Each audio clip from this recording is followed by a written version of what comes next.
شەڕی تکریت پێی نایە مانگێک و تا ئێستاش تەواوی شارەکە لەلایەن هێزەکانی حکوومەتەوە کۆنتڕۆڵ نەکراوەتەوە. ورفعت العلم العراقي فوق مبنى المحافظة. حەیدەر عەبادی سەرۆکوەزیرانی عێراق ڕایگەیاند هێزەکانی سوپا گەشتونەتە ناوەندی شاری تکریت و هەردوو بەشی باشوور و خۆرئاوە شارەکەیان کۆنتڕۆڵ کردووە و لە ئێستاشدا سەرقاڵی کۆنتڕۆڵکردنەوەی تەواوی شارەکەن، بەڵام دانی بەوەدا نەنا کە تەواوی شارەکە لە چەکدارانی دەوڵەتی ئیسلامی ناسراو بە داعش کۆنتڕۆڵ کرابێتەوە. عەبادی ئاماژەی بەوەش کرد ئەزموونی شەڕی تکریت سەرکەوتوو بووە و بەنیازن لە سەرجەم ناوچەکانی ژێردەستی داعش دووباری بکەنەوە.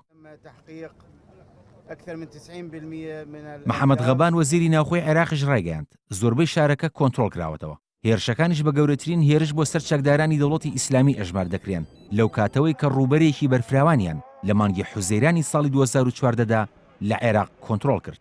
لە دوی مانگی ئازاری ڕابردووەوە بە بەشداری نزیکەی 30,000 سەربازی سوپا و نزیکەی 20,000 چەکداری حەشدی شعبی ئۆپەراسیۆنێکی سەربازی بۆ سەرشاری تکری دەستی پێکردووە.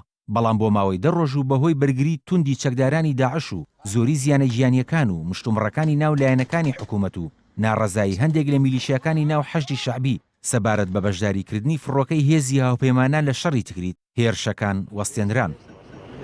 تقدم الخباطية بسبب كثرة العبوات. بەوتەی فەرماندە مەیدانیەکانی سوپا گەڕەکەکانی قادسیە و دەیوم و شەقامی پاشا لە شاری تکریت هێشتا بەدەست داعشەون و بەرگریان لێ دەکەن.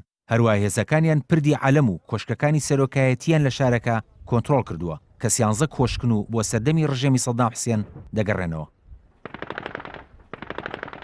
لە سەرەتای ئۆپراسیۆنەکەیشەوە هێزی ئاسمانی هاوپەیمانان لە بردومانکردنی پێگەکانی داعش لە شارەکە بەشداری نەکردبوو تا لە ململانێ تایفیەکان بەدوور بێت. بەڵام لە 25 مانگی ئازاری ڕابردووەوە فڕۆکەکانی هاوپەیمانی نێودەوڵەتی لە ئۆپراسیۆنەکەدا بەشداری دەکەن. پێشتر هاوپەیمانی نێودەوڵەتی کشانەوەی 7 گروپی چەکداری شیعەکان و ڕاوێژکارە سەربازیەکانی ئێرانی کردبووە مەرج بۆ بەشداریکردنی لە بردومانکردنی پێگەکانی داعش لە شاری تکریت.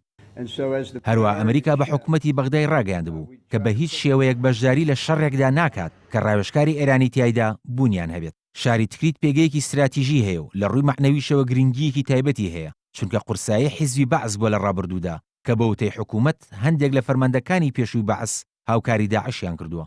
هەروە تکریت دەکەوێتە سەر ڕێگەی نێوان بەغدا و مووسڵ کە ئەوەش دەبێتە ڕێگە خۆشکەر بۆ هێرشکردنە سەر مووسڵ کە کاتی دەستپێکردنی و ئەنجامەکەی نادیارە. کاروان شێخ موحسین NRT